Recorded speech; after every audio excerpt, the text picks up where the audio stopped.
You never plan the moments that change you. You just show up, tired, maybe a little late, coffee still warm in your hand, and then something happens and you're not the same person walking out as you were walking in. That is exactly what happened on a cold December afternoon in a community hall that smelled like cinnamon rolls and old wood, where a father and his young son stood up in front of a room full of strangers and said something so simple, so unscripted, so genuinely human, that grown men pressed their fingers to their eyes and women forgot they were holding soup spoons.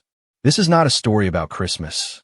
This is a story about what one person or two standing close together can do to a room full of people who had almost stopped believing anything good could happen without an agenda attached to it. His name was Gerald Mwangi. He was 53 years old, built like a man who had carried heavy things his whole life. Not just boxes or furniture, but the kind of weight that settles between your shoulder blades and stays. He worked maintenance at a school district in a mid-sized town in Ohio, the kind of town where the main street had a barber shop, a dollar store, and a church on every other corner. Gerald was not famous. He had never given a speech before an audience. He had never been on television. He did not have a large social media following or a podcast or a personal brand. What he had was a 12-year-old son named Tobias, who wore glasses that were always slightly crooked and who had recently started telling his father, with the casual confidence of a kid who has not yet learned to be embarrassed by his own heart, that they needed to do something for Christmas that mattered. Not presents, Tobias had told him in October, sitting at the kitchen table doing homework. Like for real mattered. Gerald had looked at his son for a long moment. He thought about the year they'd had, the hospital visit in February, the months of PT, the bills that arrived like bad news in envelopes. He thought about how Tobias, through all of it, had never once complained about what Christmas might look like this year. He thought about the fact that his kid, at 12, was sitting across from him asking to give something away. Okay, Gerald said, let's figure it out. What they figured out was this: a local charity organization called Warm Table had been running an annual Christmas lunch for the past 11 years, serving hot meals to elderly residents, low-income families, and unhoused individuals in the community. It was not a glamorous operation. The volunteers were mostly retired teachers, a few college students earning service hours, and a rotating cast of churchgoers who showed up in Christmas sweaters and brought casseroles. Warm Table's director, a woman named Patricia Osei, had been trying to grow the event for 3 years. She wanted more attendance, more volunteers, more donations. What she kept getting was the same 65 people in the same community hall, which was fine. It was beautiful, but she knew the need was bigger than what they were meeting. Gerald called Patricia in early November. He told her he and his son wanted to volunteer. Maybe say a few words, if that was appropriate. Patricia, who had been doing this long enough to know that a few words from the right person at the right moment could shift an entire room, said yes. What neither of them knew was just how much shifting was about to happen. The community hall on the morning of the charity lunch looked the way all genuinely good events look before they start: slightly chaotic, completely unpretentious, full of real effort. Folding tables draped with plastic tablecloths in red and green. Paper snowflakes that someone had clearly made by hand, slightly lopsided, hanging from the ceiling on fishing wire. The smell of roasted chicken and something sweet coming from the kitchen. Volunteers in matching green t-shirts that said Warm Table 2023 were moving fast, carrying trays, and arguing politely about where the cranberry sauce should go. Gerald and Tobias arrived at 9 in the morning. They were early. Tobias was wearing a button-down shirt that he had ironed himself, which Gerald noticed and did not comment on because he understood that some things are better honored with silence than praise. They were put to work immediately, Gerald helping arrange seating, Tobias ferrying napkin holders from a folding cart to every table with the focused seriousness of a kid on an important mission. By 11:30, the hall was filling up. People came in from the cold with the particular gratitude of those who have been outside too long, red-nosed, shoulders tight, eyes soft with relief at the warmth. An elderly woman named Dolores arrived alone, and spent 10 minutes standing at the door looking uncertain until Tobias walked over and said, "Hi, I'm Tobias. Can I show you to a seat?" And she smiled like he had handed her something she'd been looking for all morning. That was the first moment. Nobody wrote it down. Nobody got on video. It just happened, the way the best things do, quietly between two people in a doorway. Gerald watched his son from across the room. He felt something in his chest that he would later, privately, describe as dangerous. Not in a bad way, but in the way of things that make you understand your own life more clearly than you were prepared for. The room filled. 112 people, which was the highest attendance Warm Table had ever recorded for the lunch. Patricia could not entirely explain it. She had sent the same emails, posted the same flyers. But somehow this year more people came. Some of them were new to the event. Some of them had heard about it from neighbors. A few had seen a small post on the town's community Facebook page that Tobias had written himself, with his father's help, that simply said, "Come eat with us. Nobody should be alone on Christmas." 37 people later told Patricia that post was why they came. The lunch began. Volunteers served plates. The room filled with the sound of silverware and conversation and children running between tables and old men laughing at things that were probably not that funny but felt funny in the warmth. Gerald sat at a table near the back with Tobias, eating chicken and listening to a man named Harold, who was 81 and had driven himself to the event in a 2003 Buick, tell a very long story about a snowstorm in 1987 that may or may not have involved a moose. Tobias listened to Harold with complete attention. He asked 2 follow-up questions. Harold looked at him the way old men look at young people who genuinely listen, like he had been given a gift he no longer expected to receive. Then Patricia stood up at the front of the room with a microphone and thanked everyone for coming and talked briefly about what Warm Table was and what they did and how donations kept the lights on.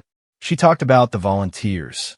She said a few words about the year, how hard it had been for a lot of people, how much it meant to see this many faces in this room. Then she said, "We have a couple of special guests today who asked to say something. A father and his son. Gerald, Tobias, do you want to come up?" Gerald stood. Tobias stood. They walked to the front of the room. 112 people went quiet. Gerald took the microphone. He looked out at the room. He had prepared something, a short speech, 3 index cards, nothing fancy.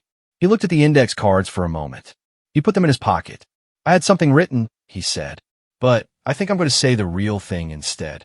The room was so quiet you could hear the fishing wire on the paper snowflakes shifting in the heat from events. Gerald looked at his son. Tobias looked back at him. The glasses were crooked, as always. "This past year," Gerald said, "my son watched me be sick. Not dying sick. I want to be clear, I'm standing here, I'm fine. But sick enough that I had to let him see me scared. And I didn't want to. I spent most of February and March trying to protect him from the fact that his dad was sitting in a hospital bed, not knowing what came next." He stopped, not for effect, just because the sentence needed a moment to land. "He used to bring me crossword puzzles," Gerald said. "Every single day. He'd do half of them and leave the other half for me. So I had something to do. So I felt like we were doing something together, even when he wasn't there." In the back of the room, a woman put down her spoon. I asked him in November what he wanted for Christmas. He told me he wanted to do something that mattered. Gerald looked at Tobias again. So here we are.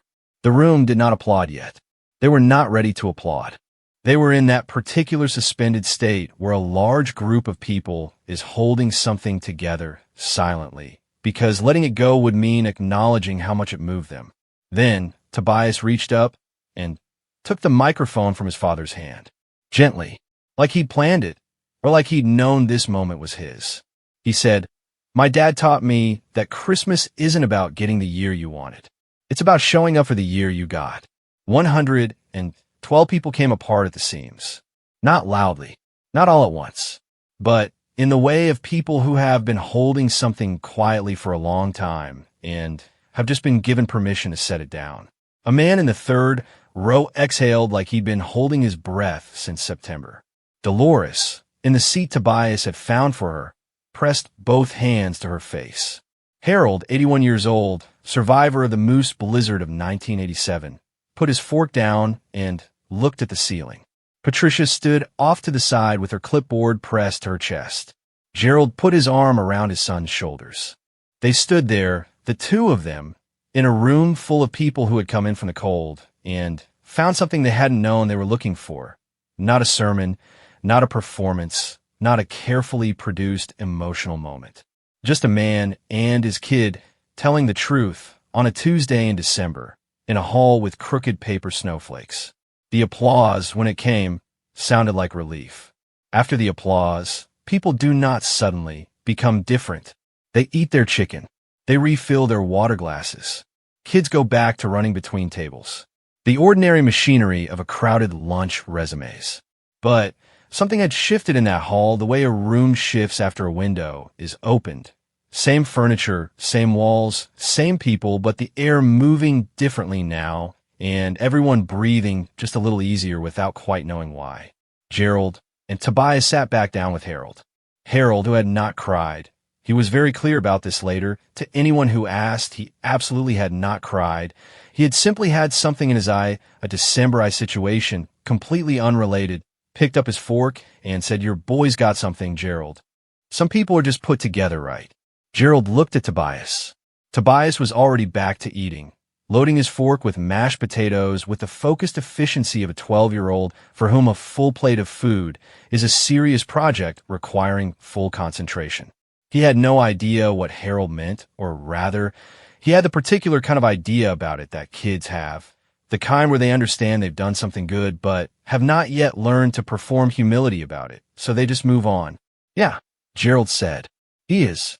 What happened next in that room is the part of the story that nobody planned and Patricia could not have orchestrated with 6 months of event planning. It started with a woman named Renata. Renata was 47, a nurse, recently divorced, and had come to the warm table lunch for the first time because her daughter, who went to the same school where Gerald worked maintenance, had seen Tobias's Facebook post and showed it to her. Renata had been having what she privately called a vanishing year, the kind of year where you look up in November and realize you've been running on fumes for so long you have forgotten what it felt like to be full. She had signed up for the lunch because the post said nobody should be alone on Christmas, and she had read that at 10:30 on a Tuesday night, sitting in a quiet apartment, and felt with some embarrassment that it was speaking directly to her. After Gerald and Tobias sat down, Renata walked to the volunteer registration table near the door and asked if she could sign up, not just for today, for the whole year. Monthly, whatever they needed. She asked what skills they needed most. Patricia, who was standing nearby, told her they desperately needed a coordinator for their senior wellness check program, which involved calling elderly residents on a weekly basis to make sure they were okay. It was low-tech, low-glamour, deeply important work. Renata said, "I'll do it." She started the following Monday. This is not an unusual thing in the abstract. People get moved at charity events and sign up for things. What was unusual was the ripple of it. The way Renata's decision moved through the room like a quiet current, touching person after person without making a sound. The man who had exhaled in the third row, his name was Dennis. He was 39, and he ran a small landscaping company that had been struggling since a back injury had slowed him down the previous spring. Saw Renata at the volunteer table and went over to ask what she was signing up for. Patricia explained the senior wellness call program. Dennis said he couldn't commit to weekly calls because his schedule was unpredictable, but he could donate.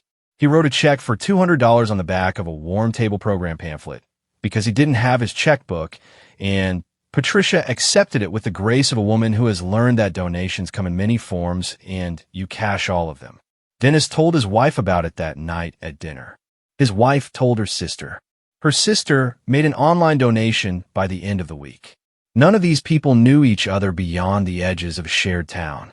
But something Gerald and Tobias had said in 30 seconds in a community hall had reached into the ordinary texture of their lives and pulled a thread, and things were unraveling in the best possible way. The idea had come from wherever good ideas come from a kid who had watched his father be scared and had spent months being useful in the only way he knew how, bringing crossword puzzles half finished.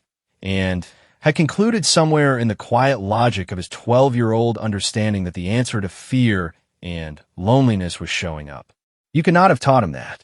He had lived it. Gerald, meanwhile, was in the kitchen helping wash dishes because he was the kind of man who, having said something meaningful in front of a crowd, immediately goes to find something practical to do with his hands. A volunteer named Serena was drying. She was 22, a college junior studying social work, logging service hours for a class requirement, and she had been standing in the back during the speeches because she'd been refilling the bread baskets and had only heard the last part. She asked Gerald about it while they worked. He told her the short version, the hospital stay, the PT, Tobias, and the crossword puzzles. Serena was quiet for a moment. Then she said, "I'm writing my thesis on community resilience in low-income households. Can I interview you? Both of you." Gerald looked at her. "My son and I aren't a research project." Serena went red. "No, I know. I'm sorry. That was a weird way to say it.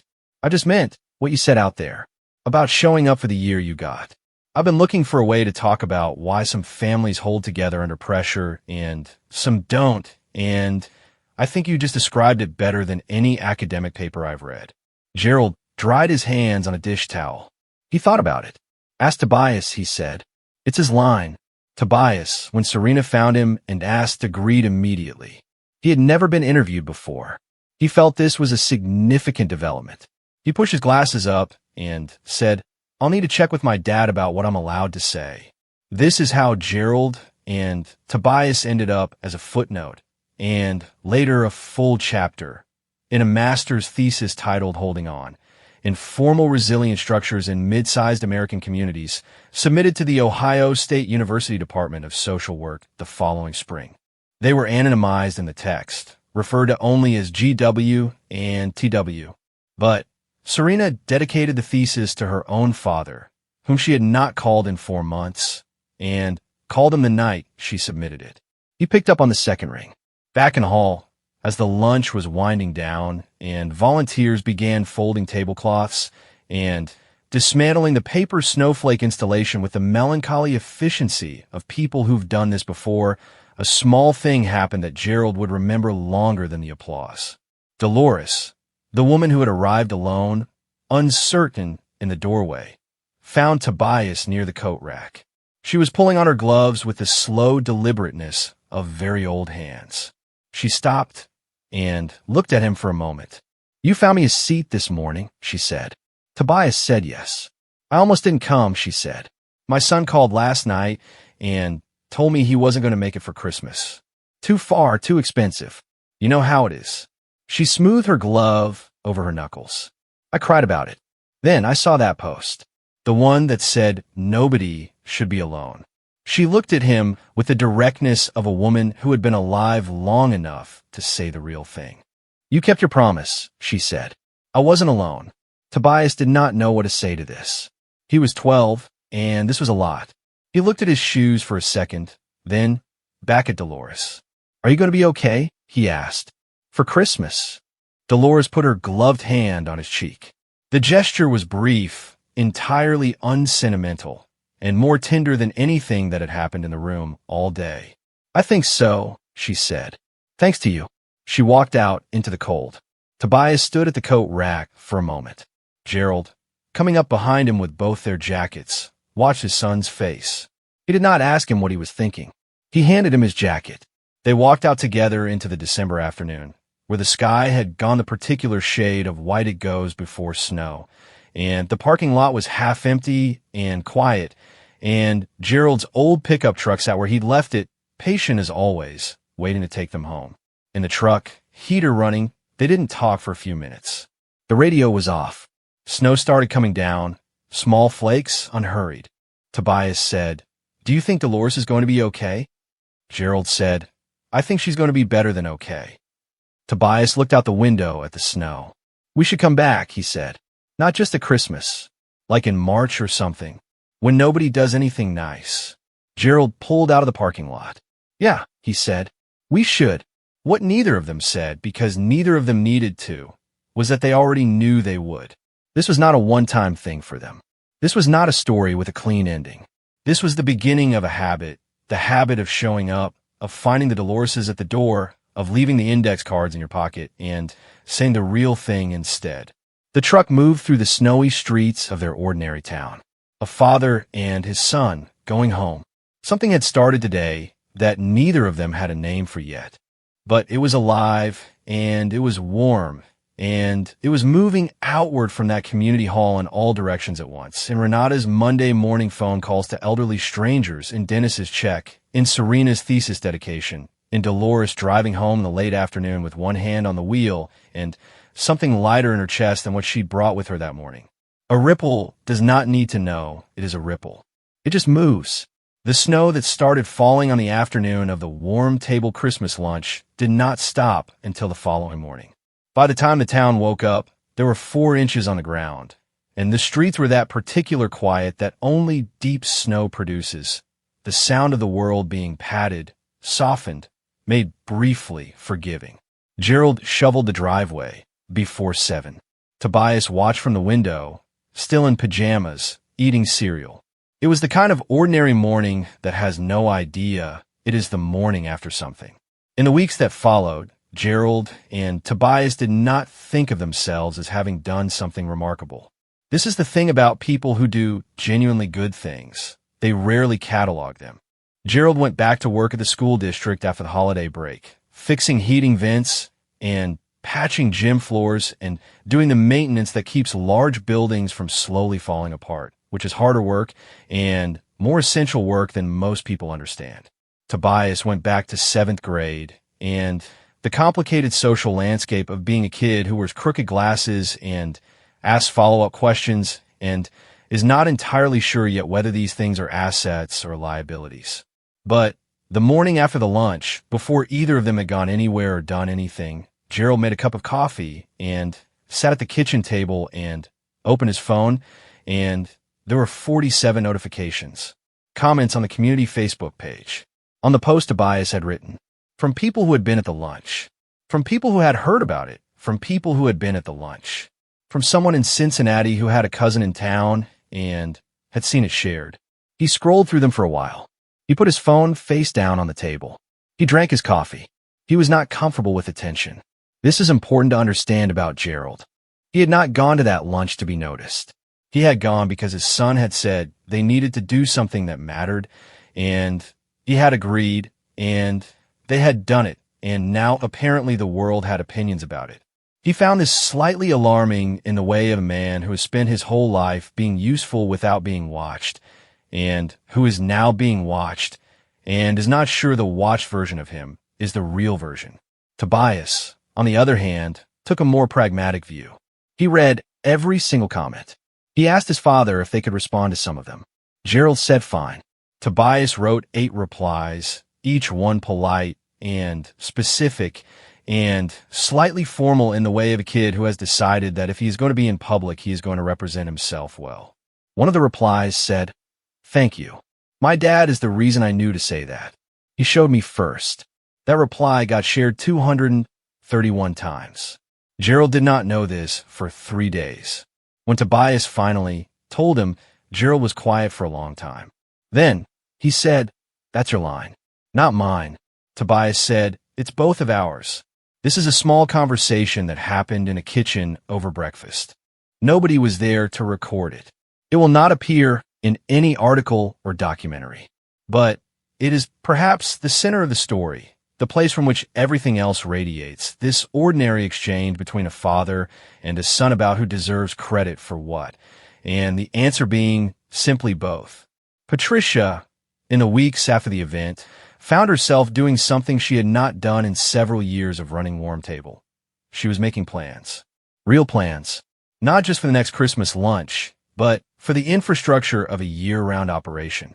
Renata had taken over the senior wellness calls and, within 3 weeks, had recruited 4 additional volunteers from the hospital where she worked. Dennis had connected Patricia with a local landscaping supplier who was willing to donate materials for a community garden project the following spring. Serena, still in the research phase of her thesis, had introduced Patricia to 2 graduate school professors who were interested in Warm Table as a case study in grassroots community resilience. None of this had been in the budget. None of it had been in the plan. The lunch grew into something, Patricia said, months later, to a friend who asked how the charity was doing. I keep trying to explain what changed. The only honest answer I have is that a man put his index cards in his pocket and told the truth, and his son said one sentence. That's all it was. And it just kept going. There is a theory in community organizing about what practitioners sometimes call a keystone event, a moment so precisely timed, so authentically human, that it unlocks activation energy in a room that has been waiting to do something. Patricia had been trying to create one of those moments for 3 years. She had tried themed events and guest speakers and social media campaigns and a partnership with a local radio station that had fizzled after 4 months. She had tried, in other words, all the things that looked like the right levers. None of them worked. What worked was a maintenance worker and his 12-year-old son who showed up with no agenda other than wanting the year to have meant something. This is not a lesson about the failure of strategy. It is a lesson about authenticity as infrastructure. The foundation that holds everything else up is not the plan.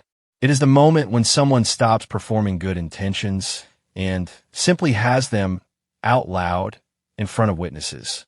March came. Gerald and Tobias came back as promised. A Tuesday, as Tobias had specified, when nobody does anything nice.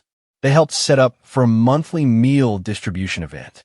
Tobias spent 3 hours in the back sorting food donations into boxes, a task which is unglamorous in the specific way of crouching on a concrete floor next to a folding table, but which he did without complaint and with the same focused seriousness he had brought to the napkin holders in December. Harold was there again. He had started volunteering monthly after the Christmas lunch, a development that had surprised even him. He was 81 years old and had no business crouching on concrete floors, and so Patricia gave him the job of sitting at the front table and greeting people as they came in, which he performed with the authority of a man who has decided that the last chapter of his life is going to be spent being useful to strangers. He and Tobias had developed something by this point that could not quite be called a friendship because of the 69-year gap between them, but that was in all functional respects a friendship. Harold told long stories. Tobias listened. Tobias asked follow-up questions. Harold answered them with the expansive generosity of someone who has accumulated a great deal of story and not always had sufficient audience. That March afternoon, during a break, Harold said to Tobias, "Your father's speech at Christmas. You know it's still being talked about." Tobias said he had heard something about that. "Small towns have long memories," Harold said. "The bad news is they remember the bad things forever. The good news is they also remember the good things forever. What you two did, that's going to be one of the things this town remembers." Tobias considered this. He pushed his glasses up. "We just told the truth," he said. Harold looked at him. "That's the rarest thing there is." Gerald, overhearing from across the room, smiled at the floor and said nothing. By April, Warm Table had doubled its volunteer base. By May, the community garden was under construction on a vacant lot that a local property owner had agreed to donate for a year, potentially longer depending on how things went. Renata was calling 43 senior residents every week. She had memorized the names of most of their family members and several of their pets.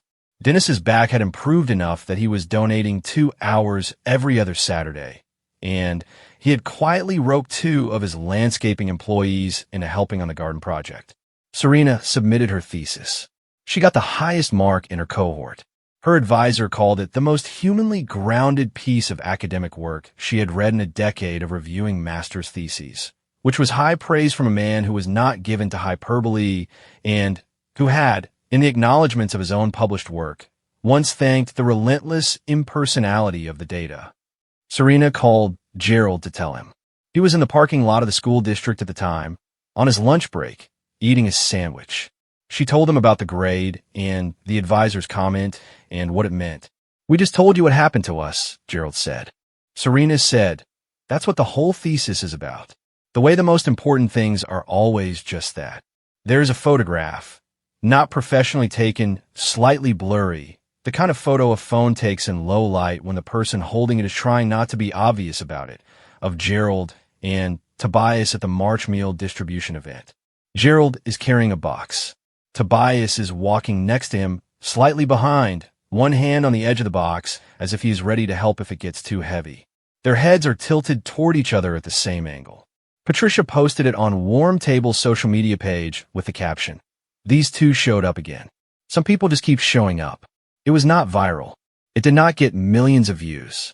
It got 412 likes and 62 comments and was shared 87 times, mostly by people in that mid-sized Ohio town and the counties around it. But in those shares and comments were things like, "This is my neighbor Gerald, the best man I know," and "Tobias goes to school with my daughter.